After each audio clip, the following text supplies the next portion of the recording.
cielo y en todo lugar, Señor. Venimos ante tu presencia en este momento, agradecidas, Padre, por todas tus bendiciones, rogando, Señor, que tu Espíritu Santo siga guiando todo lo que estamos haciendo, que tú te goces, Señor, con estas alabanzas y con esta clase, Señor, que tendremos ahora con mis hermanas. Pido, Señor, que seas tú dando sabiduría, entendimiento y que podamos ser edificadas. Sea el propósito, Señor, que podamos meditar en tu palabra, apreciarla, valorarla, ponerla en práctica y compartir con otros ese mensaje de salvación. Gracias por todas tus bondades, gracias por cada una de las hermanas que ha sacado este tiempo, Señor, para aprender un poco más, y gracias también por mis hermanas que se han preparado. Bendícenos a todas y a aquellas que faltan por llegar, que puedan llegar pronto para que puedan escuchar este mensaje junto con nosotras. En el nombre de Cristo Jesús. Amén. Adelante, mis hermanas. Amén y amén. Buenas noches, hermanas. Seguimos en este apasionante estudio, Romanos capítulo 11, en este caso, ¿verdad?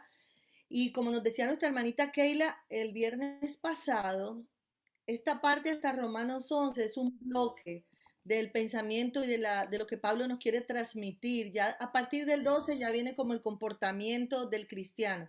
Entonces vamos a dar un pequeño repaso y vamos a hacernos de cuenta que si tuviéramos a Pablo aquí presente, ¿cuáles serían las preguntas que nosotras le haríamos, verdad? Nuestra hermanita Keila hizo un excelente trabajo el viernes pasado y hoy vamos a trabajar con algunos conceptos y de qué manera hacemos esas preguntas a Pablo. Entonces, la primera pregunta que haríamos sería esta: ¿desechó Dios a Israel? ¿Desechó Dios a Israel? Y con eso vamos a empezar hoy. Bueno, mis amadas, cuando leemos Romanos 11, el verso 1, el verso 2, en la primera parte, nos dice claramente que en ninguna manera no lo ha desechado. Y Pablo explica, ¿por qué? Porque yo soy israelita también. Vemos a un judío que se había salvado, que alcanzó la salvación, que obedeció al evangelio. Y él es de la descendencia de Abraham, de la tribu de Benjamín. Y él aclara que no, que Dios no ha desechado a su pueblo, al cual desde antes conoció. No sé si recuerda esa clase cuando hablamos de que Dios conoce desde antes, es decir, un Dios soberano que conoce a su pueblo antes de haberlo escogido. Así que dice claramente que no lo ha desechado. Ok, Pablo, ¿verdad? Seguimos pensando que está Pablo presente. Bueno, Pablo, aparte de decirnos que tú eres judío también, ¿qué evidencia nos puedes dar de esto? ¿Qué evidencia me puedes dar? Bueno, pues vamos a la escritura, vamos a la escritura. Una de las evidencias que tenemos es que dice claramente en Gálatas 3, 15 al 18, dice, hermanos, hablo en términos humanos, un pacto, aunque sea de hombre, una vez ratificado, nadie lo invalida. Eso es muy importante. Nadie lo invalida ni le añade. ¿Por qué traemos esta escritura? Porque queremos que recuerden que Dios hizo un pacto con Israel. Ahora bien, a Abraham fueron hechas las promesas y a su simiente. Vemos ahora también que aparte del pacto que hizo con Israel, hizo unas promesas a Abraham. Y si el Señor dice que hará, él hará. Y no solamente a Abraham, sino también a su simiente. Y no dice las simientes como si hablara de muchos. Recuerden que Abraham tuvo 8 hijos, pero no era para todos ellos, era para uno. Y ese uno, como ustedes saben, era para llegar al Cristo. Esto pues digo, el pacto previamente ratificado por Dios para con Cristo, la ley que vino 430 años después, no lo abroga. Oigan bien, el pacto que vino 430 años después no va a abrogar la promesa que se le hizo a Abraham. Lean, marquen esto en Gálatas 3, 15 al 18. No va a invalidar la promesa, porque si la herencia es por la ley, ya no es por la promesa, pero Dios concedió esa herencia a Abraham mediante la promesa. Así que esto me ayuda a entender que no es por el pacto, es por la promesa que le hizo Abraham y que Dios no va a cambiar lo que él prometió. Dice claramente, ni le añade ni lo invalida. Bueno, yo no sé usted, hermana, pero yo estoy anotando eso. Anotando cuando la promesa estuvo por encima de la ley. Ponga nota ahí porque eso lo vamos a ver el próximo viernes, porque esto se pone cada vez mejor. La promesa va a estar por encima de la ley. Entonces, otra pregunta, está bien que me has dado evidencia, Pablo, pero yo te preguntaría, ¿hay más evidencias? ¿Qué otra evidencia me puedes dar de que Dios no ha desechado a Israel? Claro que sí, tenemos muchísimas evidencias. Miren, en Hechos 2:5, ustedes recuerdan cuando los apóstoles y los discípulos del Señor estaban allí en Jerusalén. Y dice que ese día de Pentecostés moraban allí en aquel entonces judíos, varones religiosos de todas las naciones del cielo. Y ese día, ese mismo día, después de que Pedro trajo el discurso, Hechos 2:41 dice que los que recibieron su palabra fueron bautizados y se añadieron aquel día como 3,000 personas. ¿De dónde eran esas 3,000 personas? ¿Eran gentiles? No, eran judíos. Sí, eran judíos. Cuando vas a Hechos 5:14, dice que los que creían en el Señor aumentaban más, gran número así de hombres como de mujeres. ¿Sabes que todas esas personas están hablando de gente judía? Esto era en Jerusalén que se estaba dando este fenómeno tan grande. Y Hechos 4:4 habla, pero muchos de los que habían oído la palabra creyeron y el número de los varones eran como 5,000. Imagínense, el primer día se bautizaron 3,000. Ya para el capítulo 4 nos habla que habían como 5,000 hombres, varones, solamente varones, no menciona las hembras. En el 5:14 habla que el número aumentaba más, tanto de hombres como de mujeres. Cuando te pone a pensar, estamos hablando de, ahora mismo llevamos como 8,000 personas, pero eso súmale los 120 que había mandado Jesús antes. Añádale los 12 apóstoles, añádale los 110 que estaban en el aposento alto y sigue añadiéndose el número de personas que están siendo bautizados, que están sirviendo al Señor y todos son judíos. Así que Dios no ha desechado su pueblo. Vemos que empezó la iglesia con su pueblo. Ok. Entonces, pero de todas maneras me queda pensando, no sé, algunas de ustedes tal vez lo pusieron ahí en el chat, no sé, pero ¿por qué tantos judíos creían? ¿Por qué se empezó la iglesia? ¿Por qué si hubo esa predicación? Bueno, el hecho de que tantos judíos creían, déjame decirles, el pueblo de Jerusalén, ese pueblo de Dios, esa iglesia, se ocupaba día tras día, según Hechos 5:42, escuchen bien, día tras día, en el templo y de casa en casa, no dejaban de enseñar y anunciaban las buenas nuevas de Jesús, que Jesús es el Mesías. Oigan, día tras día, ¿cómo no va a crecer la iglesia? Iban al templo, ¿cómo no iba a crecer la iglesia? En la casa, de casa en casa iban, hermanas. ¿Cómo no iba a multiplicarse el número de los creyentes? Miren lo que dice Hechos 6:7. Y crecía la palabra del Señor y el número de los discípulos se multiplicaba mucho en Jerusalén. Ahora mismo nosotros tenemos como 8,000 personas, más de 8,000 personas. Vamos a suponer que solamente se multiplicara por 2. Estamos hablando ya de 16,000 personas que han creído al evangelio. Sin embargo, aquí dice que se multiplicaba mucho. No que fuera por 2, no dice que se duplicó, dice que se multiplicaba mucho en Jerusalén. Y también mucha compañía de los sacerdotes obedecían a la fe. Qué hermoso, por eso crecía, porque se seguía predicando día tras día. Wow, entonces, ¿qué tal pensar nosotras de qué manera pudiera crecer la iglesia hoy en día? Solamente piénselo, ponga una nota por ahí y vamos a ver qué podemos hacer como esa iglesia primitiva para que más personas crean y se acerquen al Señor. Ahí no dice que sumaba, dice que multiplicaba, ¿verdad? Vamos a ver qué más podemos haber. Estos pasajes son interesantes porque aquí a quién le dio instrucciones. Bueno, algo muy importante que vemos es el hecho de que Jesús a sus discípulos, cuando mandó a los 12, en Mateo 10:5-6, dice claramente las instrucciones que le dio.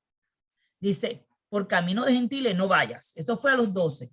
Y en ciudades samaritanos no entres, sino id antes a las ovejas perdidas de la casa de Israel. Ese fue el mandato de Jesús. Sin embargo, yo quiero que ustedes vean a Pablo ahora. ¿Recuerden Pablo? Ya mismo vamos a ver Pablo siendo el que iba a predicarle a los gentiles. Miren Hechos 13, 14, 17, lo que hacía Pablo. Dice, ellos, hablando de Pablo y su séquito, o sea, todos los que andaban con él, pasando de Perge, llegaron a Antioquía de Pisidia y entraron en la sinagoga un día de reposo y se sentaron. Oye, ¿dónde ellos llegaron primero?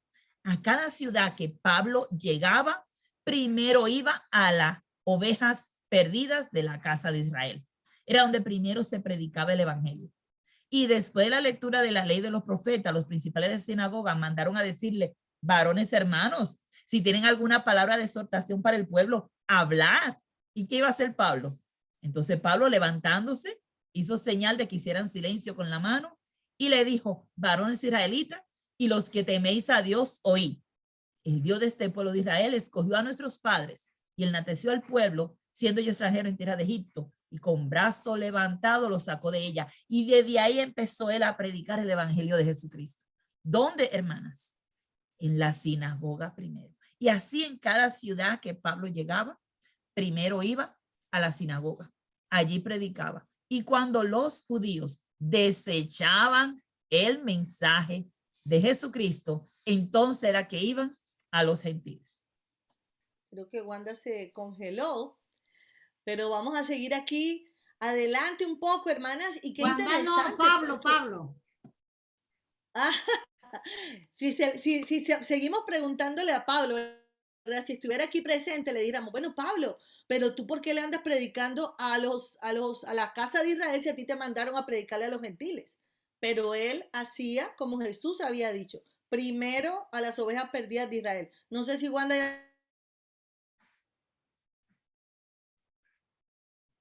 ¿Me escuchan?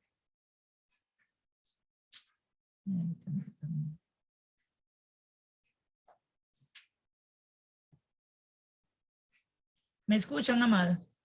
Pausa.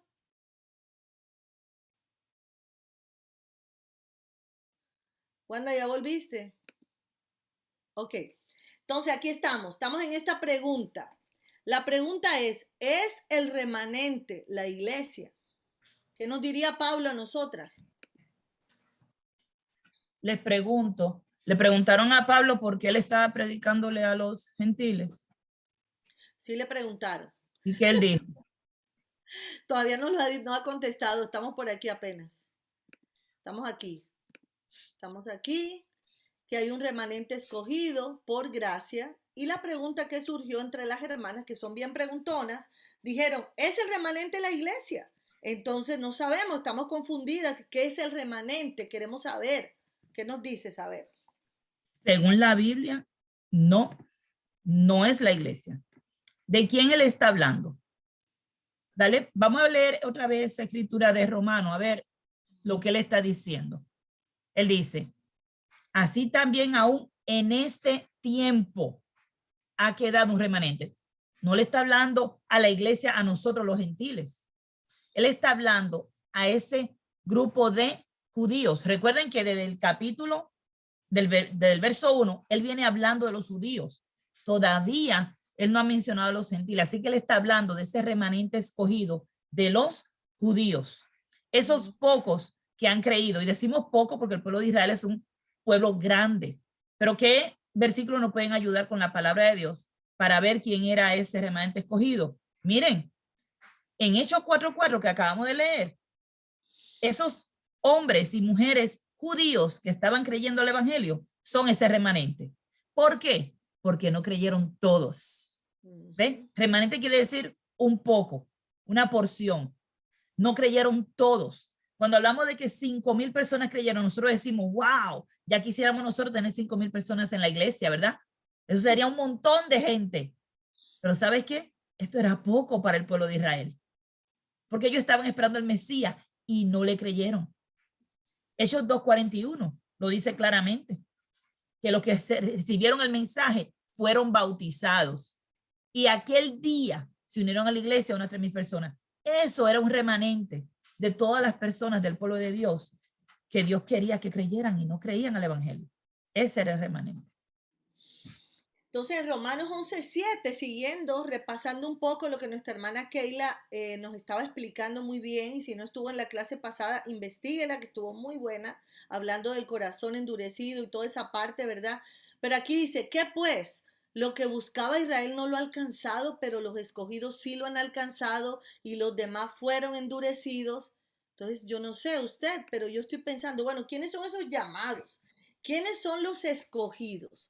Le preguntaríamos a Pablo, ¿verdad?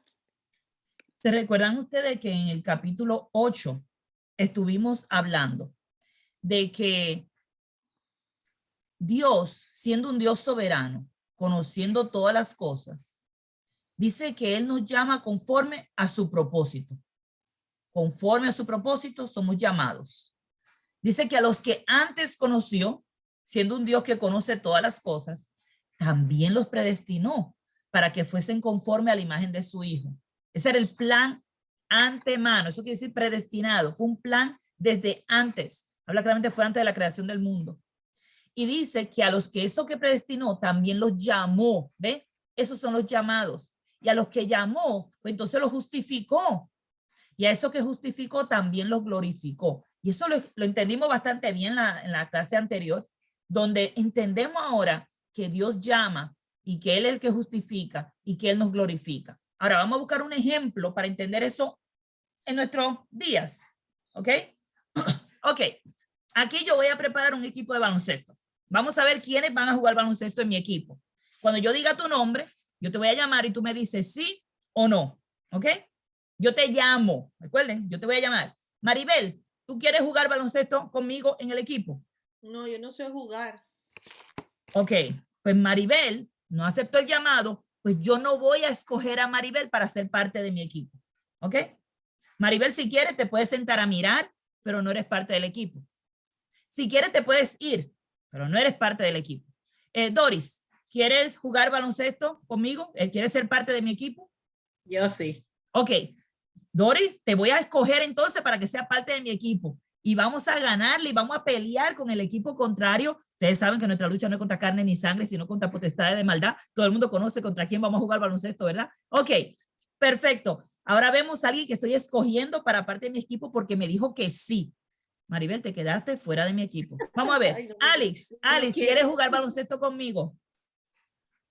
Sí, yo quiero. Ok, Alice quiere jugar baloncesto conmigo. Entonces, Alice, yo te llamé y ahora te voy a escoger porque tú dijiste que sí, te voy a escoger para que sea parte de mi equipo y vamos a jugar en este equipo.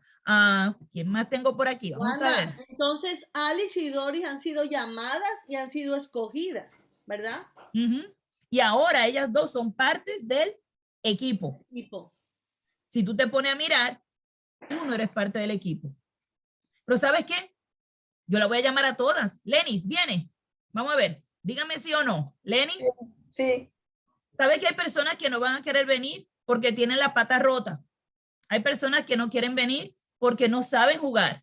Hay otras personas que no quieren venir porque no conocen las reglas del juego. ¿Ok? Hay personas que no quieren venir porque están heridas. Me van a decir que no a ese llamado. Ok. Ya terminé el ejemplo. Creo que quedó claro. Dios Wanda, nos llama a todas. yo creo que sí quiero ir a jugar. Ok. Hay personas que se arrepienten después de haber dicho que no, dicen que sí, amén, gloria a Dios. Dicen sí, yo quiero jugar. Y entonces entran a este equipo. Ok, empezamos viendo a Dios que nos llama. ¿Cómo nos llama? Por medio del evangelio. Manda personas que te prediquen, que te hablen de su hijo y que te diga que por medio de la fe en él vas a ser salvo. Te explica la regla del juego y tú decides si quieres venir o no. Cuando tú decides, sí, yo quiero, entonces él te escoge para que sea parte del equipo ganador. Porque vamos a ganar en el cielo. Vamos a ganar. Esa es la victoria al final, la corona de la vida.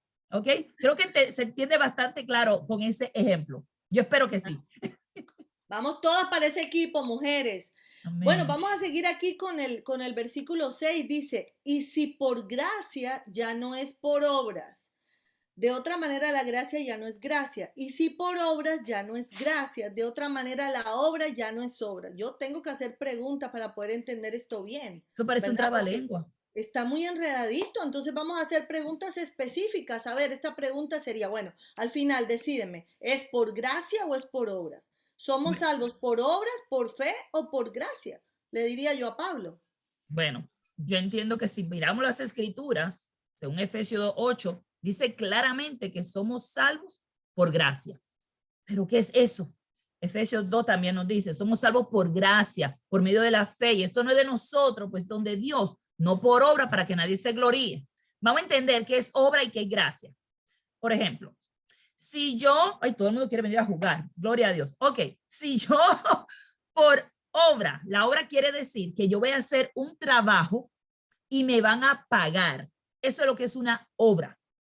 ¿Quiénes de ustedes iría a su trabajo a trabajar por gracia? ¿Quiénes van a donde su jefe y dice, no me pague porque yo estoy trabajando por gracia? Nadie, ¿verdad? Nadie haría eso. Todos nosotros trabajamos por un sueldo. Eso es obra, eso es trabajo. Ahora, cuando venimos a la salvación, el Señor la da por gracia, no por nada que nosotros hayamos hecho. Es un regalo de Dios. Pero ¿sabes qué? Tú tienes que aceptarlo por medio de la fe en Jesucristo. Si tú no aceptas el regalo, no lo vas a tener tampoco. ¿Te das cuenta cómo aún la gracia, el Señor te la da y está ahí disponible para ti? Pero si tú no lo aceptas, no la vas a recibir. Tienes que aceptarlo. Tienes que aceptar entrar al equipo. Recuerden, Él te llama y te dice, hey, tengo gracia para ti. ¿Sabes que en el equipo de baloncesto te vamos a dar una jersey, que son las ropas para poder jugar? Te vamos a dar la bola de baloncesto para que practique. Esa es la Biblia. Te vamos a dar una cancha donde vas a poder practicar con tu equipo todo el tiempo. Ese es el edificio donde te congregas con la iglesia. Te vamos a dar, refrigerios. Vamos a tener Gatorade para cuando te deshidrate. Vamos a tener tantas cosas. El Espíritu Santo dándonos agua viva cada día. Tantas cosas que te vamos a dar para que sea parte del equipo. Pero tú tienes que decidir venir al equipo. Tú tienes que decidir entrar. Tú tienes que decidir jugar. Pero está ahí disponible. El Señor nos está llamando por gracia. Y todas estas bendiciones están disponibles por gracia. No por nada que nosotros hagamos. Ahora, nosotros en obediencia obedecemos al evangelio que hemos creído por fe. Aún la gracia, que es algo tan maravilloso, tenemos que recibirlo, tenemos que abrirlo y dejarnos llenar del Señor. Entonces vamos a seguir aquí, hermanas, con el versículo 7 y dice, ¿qué pues? Lo que buscaba Israel no lo ha alcanzado, pero los escogidos sí lo han alcanzado y los demás fueron endurecidos. Como les comentaba, nuestra hermana Keila hizo un ejemplo muy bueno con el endurecimiento. Vamos solamente a leer una escritura en este punto, ¿verdad? Y la pregunta sería, ¿endurece Dios los corazones de las personas para que no sean salvos? ¿Verdad que Uy, no, si Dios quiere que todos sean salvos. Si el plan de Amén. Dios es que todos sean salvos, lo pueden leer en 2 de Pedro 3:9. Dios no quiere que nadie perezca, sino que todos procedan al arrepentimiento. Pero vamos a entender un poco esto del asunto del endurecimiento, porque sí, llega un momento en que Dios endurece tu corazón. Pero vamos a ver cómo sucede esto. Vamos a ir a la Biblia, porque la Biblia nos explica claramente. 2 de Tesalonicenses, capítulo 2, versos 10 y 12. Está hablando aquí de estas personas que se levantan con todo engaño de iniquidad para los que se pierden, por cuanto no recibieron el amor de la verdad para ser salvo. Pregunta, ¿ha endurecido Dios el corazón de esta persona? No.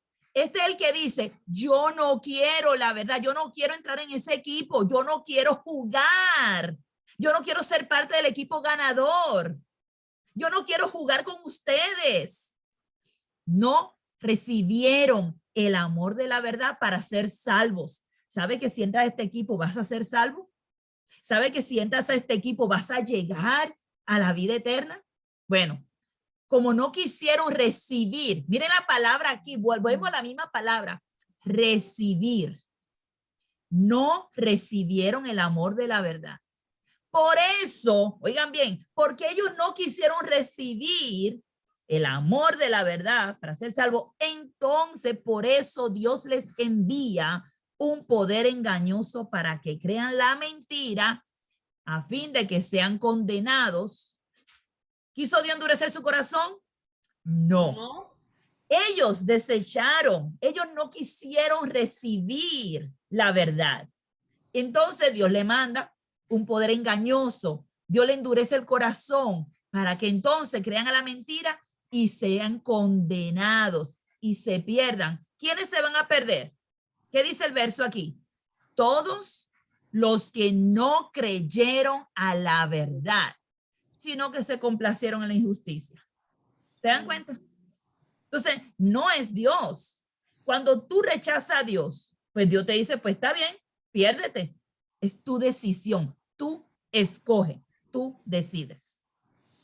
Oh, wow, yo creo que eso ya nos quedó bastante claro y debemos estar pensando, bueno, y en todo este plan, nosotros, ¿dónde estamos? ¿Dónde caemos? Nosotros los gentiles, ¿existe ese Israel espiritual? Le preguntaría yo a Pablo, ¿verdad? Esa pregunta. Entonces, en Romanos 11:11 viene con esta otra pregunta. Dice, ¿ha tropezado los de Israel para que cayesen? En ninguna manera, pero por su transgresión vino la salvación a los gentiles para provocarles a celos. Tal vez me debo regresar un poco aquí sobre este tema. ¿Dónde estamos nosotras? ¿Verdad? ¿Se acuerdan? Estamos escogidas, somos llamadas, estamos en qué parte de toda esta ecuación. Y luego viene esta pregunta rara y vamos a verla. ¿Ha tropezado Israel para que cayese? ¿Qué piensa? ¿Qué diría Pablo ante esto? Bueno, el asunto de que ellos tropezaron no fue el plan de Dios. Ellos fueron los que rechazaron el evangelio. Ellos fueron los que rechazaron al Cristo. Ellos fueron los que dijeron, crucifícale.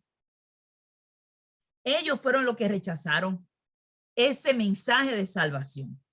Sin embargo, vemos que Dios ya había planificado de antemano, porque Dios conocía ya sus corazones.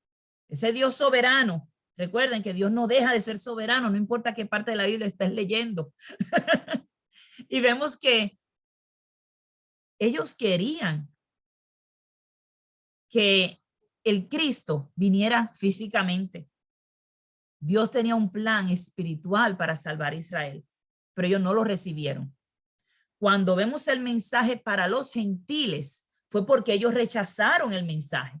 Al ellos rechazar el mensaje, Efesios 2:13 dice claramente, pero ahora en Cristo Jesús, a ustedes, es decir, a nosotros los gentiles, los que estábamos lejos, recuerden, nosotros no éramos pueblo de Dios. Ahora Dios nos ha hecho cercano mediante la sangre de Cristo. Este es el plan que Dios tiene con los gentiles. Recuerden que cuando se habla de el Israel espiritual, no se habla de los gentiles solamente. El Israel espiritual es esa unión de dos pueblos, judíos y gentiles, y los dos vienen a formar el Israel espiritual. Nosotros solo somos una parte de ese Israel espiritual, porque el plan de Dios es que de los dos pueblos hacer uno. Efesios 3:13-16 dice, por lo cual pido que no desmaye a causa de las tribulaciones por vosotros. Recuerden que la iglesia estaba siendo perseguida, las cuales son vuestra gloria. Por esta causa doblo mis rodillas ante el Padre de nuestro Señor Jesucristo, de quien toma nombre toda familia en los cielos y en la tierra, para que le dé conforme a las riquezas de su gloria, ser fortalecidos con poder en el hombre interior por su espíritu. Vemos que Dios sabía lo que la iglesia estaba padeciendo y por eso manda a los hermanos a animarse unos a los otros. Pero el plan de Dios no es que los gentiles se quedan en el aire. Nosotros muchas veces rechazamos a los judíos creyendo que nosotros somos los únicos. Es más, rechazamos no solamente a los judíos, rechazamos incluso a cualquier otra persona que no sea de la misma iglesia que yo. ¿Sabe que en una ocasión yo no era de la iglesia de Cristo? Y si ustedes rechazan a todo el que no es de la iglesia de Cristo, ¿sabe que le están cerrando la puerta a personas como yo, que era una mundana, que estaba en una iglesia haciendo cosas que no debía? ¿Y sabe qué? El Señor me rescató, el Señor me llamó, yo fui de las escogidas. Gloria a Dios. Pero si estamos nosotros acusando que todo el mundo se va a perder y que nadie más se va a salvar más que nosotros, la iglesia de Cristo, cuidado con esa aseveración, porque estaríamos negando la eficacia de la palabra. Estaríamos negando la palabra de Dios cuando Dios quiere que todos sean salvos. Cuando Dios está buscando aún aquellos que están en iglesias falsas, aún aquellos que están en idolatría como lo estuve yo, aún aquellos que están en el mundo como lo estuve yo. Y el Señor todavía está mandando predicadores, misioneros, para que vayan a llevar el mensaje de salvación, para que se salven. Entonces, ¿por qué los condenamos nosotros si no sabemos el plan de Dios? Si no sabemos que Dios todavía me iba a dar tiempo para que yo me salvara. Si ustedes me hubiesen condenado 30 años atrás, yo no estaría en el reino del Señor.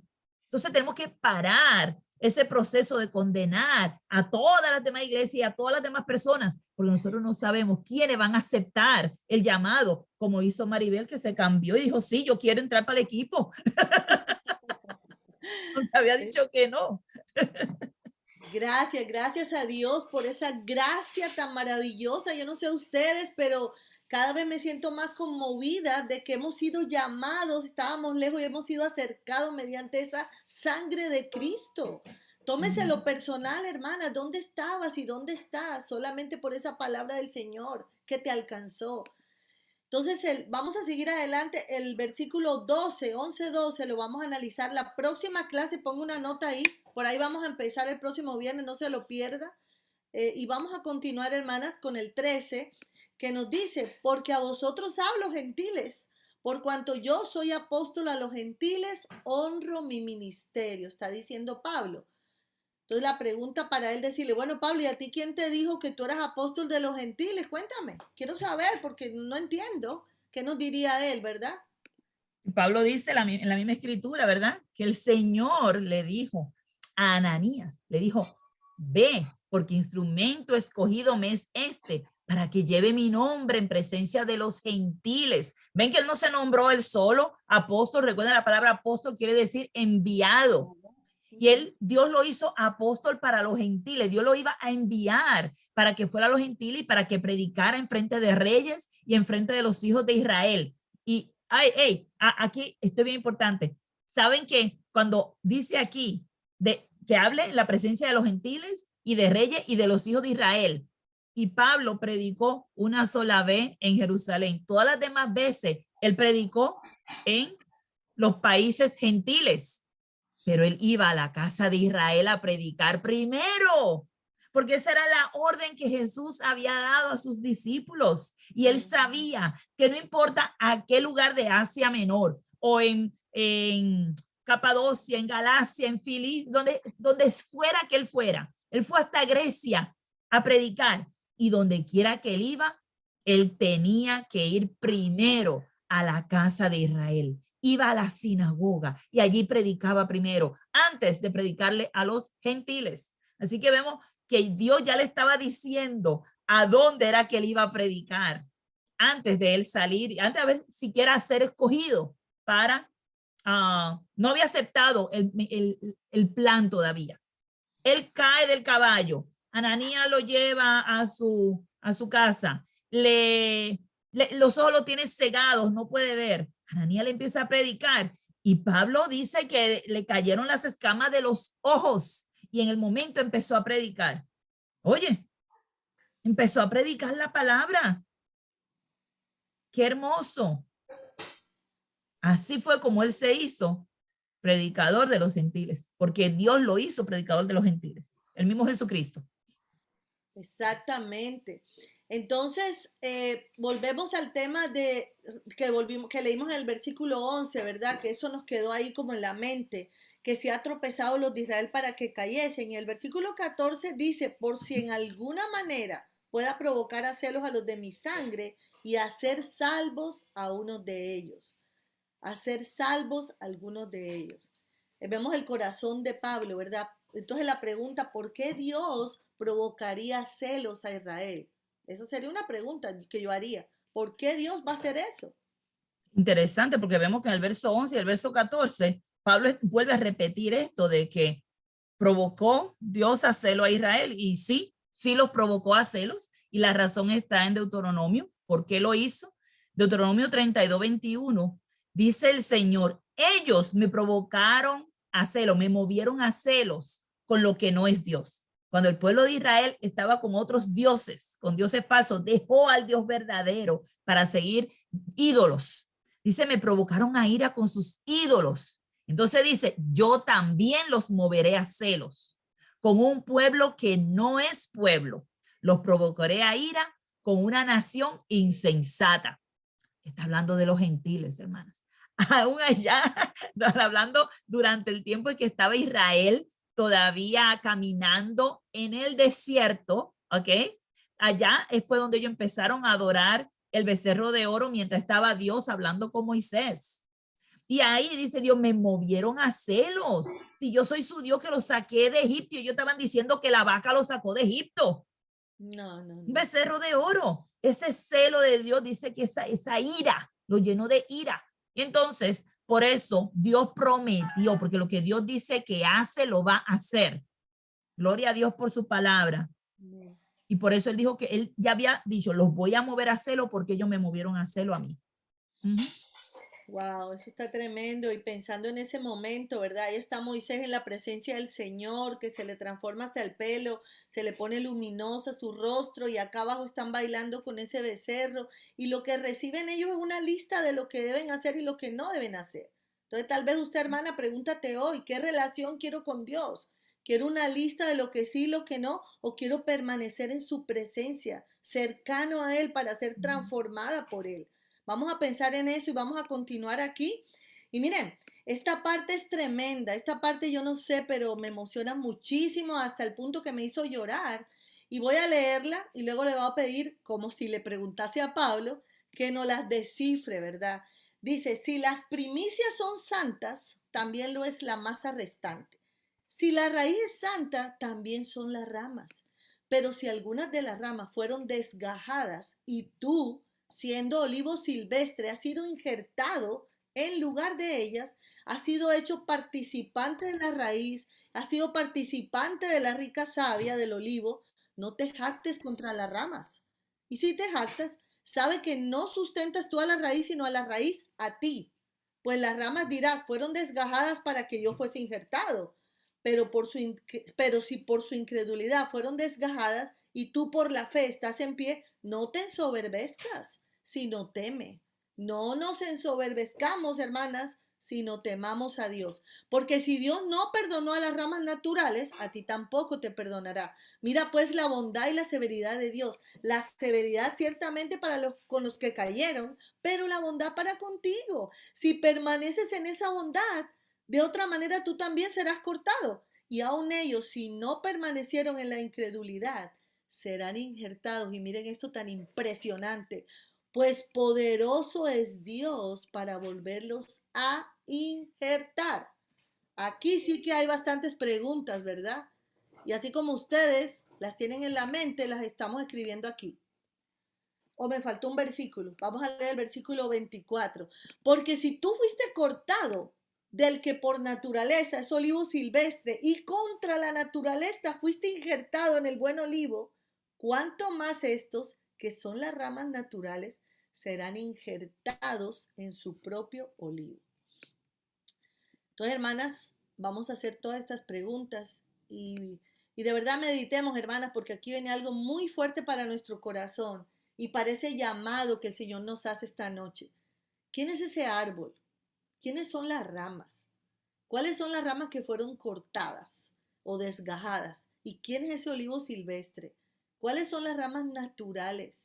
¿Cuáles son las ramas injertadas? ¿Y quiénes son esas ramas que van a ser reinjertadas? Muchas preguntas y vamos a ver las respuestas. Cuando nos ponemos a ver quién es esa rama, vamos a ir a la escritura. ¿Quién es ese árbol? Empezamos por ahí. Mucha gente piensa en el árbol y rápido dice, no, pues el árbol es Israel. No. Ese árbol, de donde sale Israel, ¿de dónde viene? De Jacob, de Isaac, de Abraham. O sea, tenemos que ir para atrás, ¿verdad? Recuerden, de Abraham fue que Dios preparó esta nación, de la descendencia de Abraham. Y de la descendencia de Abraham, yendo por el lado de Isaac. Y de Isaac, yendo por la rama de Jacob. y de la familia de Jacob, el cual luego viene a llamarse Israel, entonces vienen todas estas ramas, que son estos descendientes, porque el pacto Dios lo confirmó con Abraham, con Isaac, con Jacob. Y la promesa que le hizo a Abraham, se la hizo con todos sus descendientes. Qué hermoso. Vamos a aprender un poquito más de esto en la clase del martes. Vamos a estar estudiando ese capítulo 17 que habla perfectamente. Yo no sé cómo Dios conecta estas clases de una forma hermosa, donde una clase alimenta a la otra, donde nos podemos ayudar a entender mejor mientras estamos estudiando una clase y la otra. El martes vamos a estar estudiando acerca de esos pactos y esas promesas y vamos a entender que a quien se le hizo ese pacto es a ese árbol, ¿ok? Y entonces vamos a coger a Jacob. Luego las ramas que encontramos es toda la descendencia de Jacob, todo el pueblo de Israel, las 12 tribus. De esas 12 tribus hubieron ramas que fueron desgajadas, no todas. Las que fueron desgajadas fueron los que no creyeron. Los que creyeron siguieron ahí dando frutos, siguieron pegada del tronco. Si miran este árbol, ustedes ven algunas que fueron cortadas, pero hay otras que están todavía pegadas ahí. Pues así mismo pasó con Israel. Hubieron ramas que siguieron ahí, hombres fieles, hombres que creyeron en el Mesías, que fueron salvos por la fe en Jesús, y otros fueron cortados por no haber creído. Pero así como Maribel, te cojo de ejemplo, ella dijo, sí, yo quiero estar en el equipo. Hubieron muchos que habían, después de haber sido desgajados, todavía hoy día hay judíos que están creyendo, que están viniendo a la fe verdadera y están uniéndose a ese Israel espiritual, donde no es un solo pueblo, sino que son dos, que de dos pueblos hizo uno y juntó tanto al gentil con el judío para hacer ese Israel espiritual. ¿Quiénes son esas ramas desgajadas? Fueron esos que no creyeron. Ahora, habla de un olivo silvestre. ¿Quién es ese olivo silvestre que andaba por ahí sin Dios, sin esperanza en el mundo? Entonces somos nosotros los gentiles. Nosotros caemos en ese olivo silvestre. Nosotros no somos ni los desgajados, ni somos las ramas tampoco. Somos ese olivo silvestre que Dios cogió y dijo, ven, te voy a unir a esta descendencia. ¿Se acuerdan la clase de Génesis que estuvimos hablando? Que nosotros somos hijos de la promesa. Amén. Somos los hijos de la promesa y por esa promesa a Abraham, por esa promesa que Dios le hizo a Abraham de que iba a bendecir en él todas, no en él, perdón, en su simiente. Iba a bendecir todas las naciones del mundo. Y su simiente, recuerden que es Cristo. Y ahí entramos nosotros como olivos silvestres y somos injertados. Pero dice, cuidado, no te jacte, porque si quitaron a los israelitas, la descendencia, los que no creyeron lo quitaron, a ti también te pueden quitar. Y más fácil que a ellos, porque un injerto se rompe más fácil que una rama natural. Pero de la misma forma que nosotros fuimos injertados y vinimos a ser parte de ese árbol precioso, de la misma forma, nosotros también podemos ser cortadas. Esta advertencia, hermana, esto es sumamente importante. Mira, hermana, mira la bondad de Dios, pero mira también la severidad de Dios. Con esos que cayeron, fueron cortados. Pero mira la bondad para con nosotras, que nos ha injertado y nos tiene hasta hoy nos tiene aquí en pie, hasta hoy nos tiene aquí en victoria, hermanas, por la fe en Jesucristo. Hasta hoy nos tiene aquí injertada en ese árbol y nos está dando esa savia. Pero ten cuidado, tenemos que permanecer en su bondad, dice él. Tenemos que permanecer en su bondad. Si no permanece, tú también serás cortada. Yo también seré cortada si no permanezco. Porque si nosotros fuimos cortados por naturaleza y luego fuimos injertados, ¿cuánto más ellos, que son las ramas naturales? Ellos serán injertados en su propio olivo, dice el verso 24. No menospreciemos al judío, porque aún no han sido abiertos sus ojos, porque no ha caído esa escamas de sus ojos, porque aún no han podido ver la salvación. Dios tiene planes con ellos también, así como lo tuvo con cada una de nosotras que estamos aquí ahora. No podemos menospreciar. Y dice el Señor, ni te jacte, ni lo juzgues.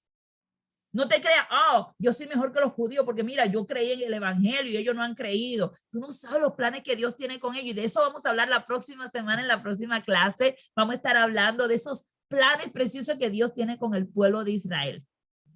Amén, Mari. amén, gloria a Dios, qué impresionante, hermana. Yo no sé usted, pero yo verme ahí como esa ramita herida cuando yo andaba por ahí como una loquita, como la mayoría de nosotras, qué bendición que hemos sido injertadas, ¿verdad? En ese tronco y la próxima semana, hermanas, ya estamos terminando el día de hoy, pero la próxima semana vamos a estar profundizando más en este plan perfecto de Dios, en esta sabiduría del Señor.